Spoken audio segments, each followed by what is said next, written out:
తెలంగాణ రాష్ట్ర ప్రభుత్వ school education సమగ్ర శిక్ష పీఎం శ్రీ స్కూల్ ఆధ్వర్యంలో నిర్వహించిన జిల్లా స్థాయి క్రీడా పోటీలు 2026 ఈ నెల 6వ తేదీన ప్రారంభమై గురువారం ముగిసినట్లు జిల్లా అదనపు కలెక్టర్ ఎం నాగేష్ తెలిపారు.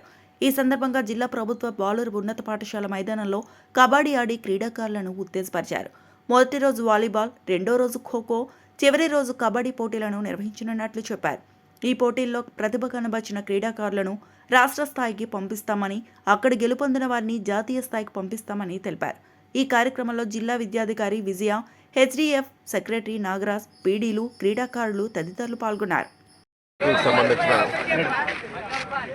మెదక్ జిల్లాలోని 33 స్కూళ్ళు గత 2 రోజులుగా ఇక్కడ అన్ని రకాల క్రీడలు ఆడటం జరుగుతుంది.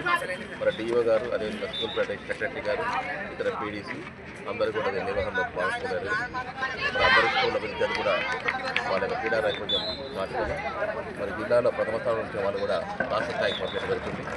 రాష్ట్ర స్థాయి నుంచి కూడా మన జిల్లా నుంచి నేషనల్ స్థాయికి పోవాలని చెప్పేసి దానికి సర్టిఫికేట్ జరుగుతూ ఉంది.